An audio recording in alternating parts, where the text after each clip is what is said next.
Hey, hello, and welcome. I am Debbie Peterson of Getting to Clarity, and this is another video about getting to clarity, especially about emotional stress at work.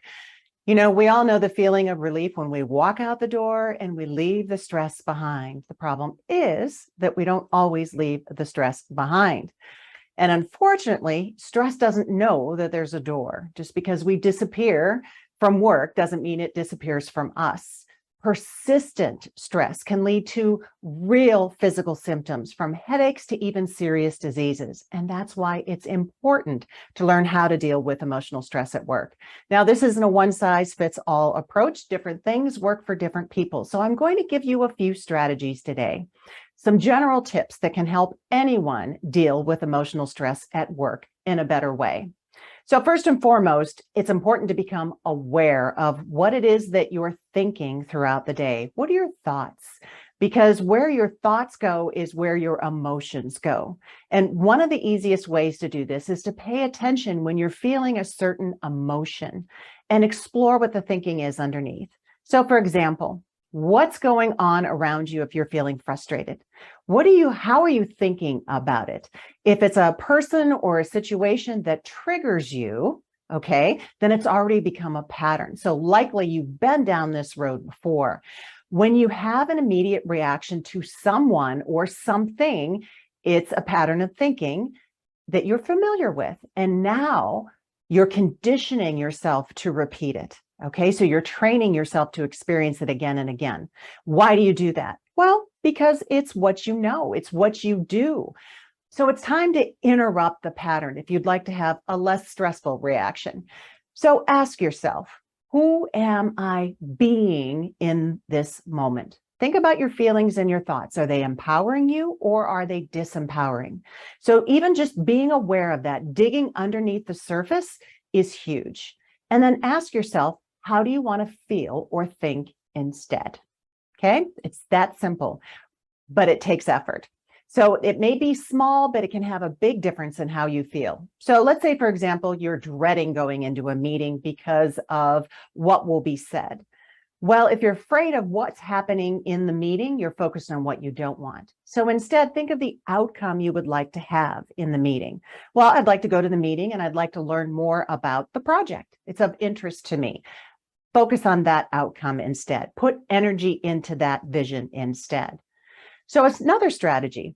Our emotions are trying to tell us something. So if you're feeling stressed, then listen to what your underlying thoughts are or your beliefs and how they may be contributing. So maybe you have a grudge against someone, or maybe it's some self-doubt about your abilities.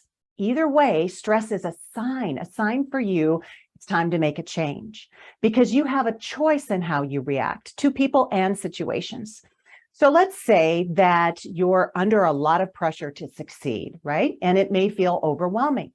Now, that could cause you to ignore your boundaries and give more until you're depleted. Have you been there? I know I have. So if you're finding that your emotions at work are particularly intense, it may be time to look at your boundaries or lack thereof and see what needs to be reinforced, because you get to choose yourself. No one is going to do it for you. So for instance, you might not be able to control everything that happens at work, but you do have control and influence over your reaction and your perspective, how you see things.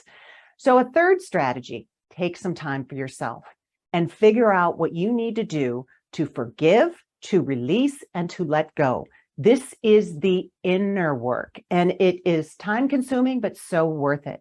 Because when we're stressed, we're often holding on to something that we actually need to let go of.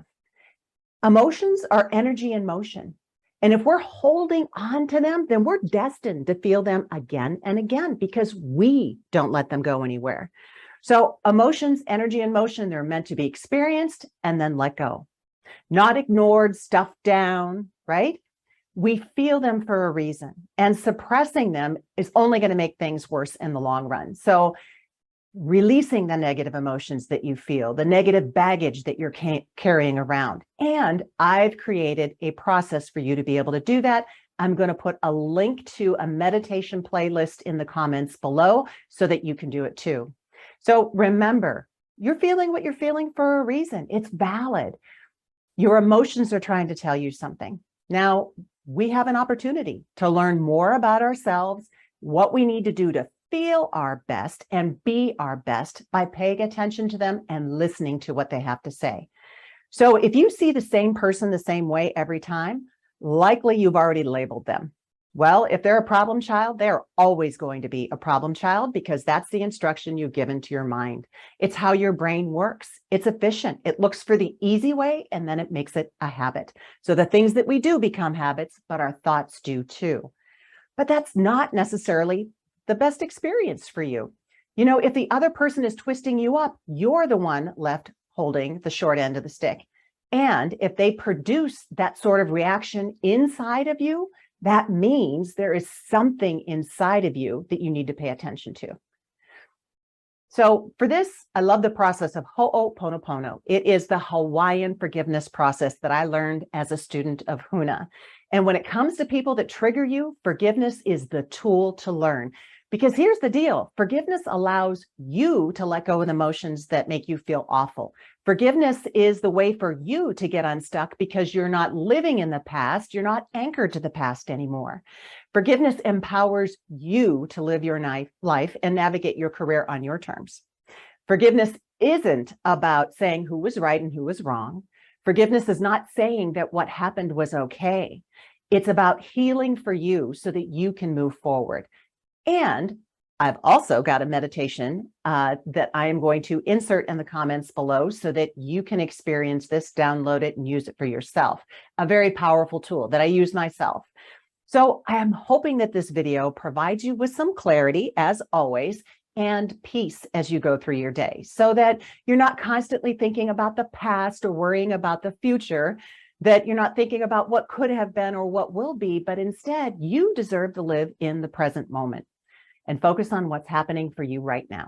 So until the next time, here is wishing you all the clarity that you deserve. Bye-bye for now.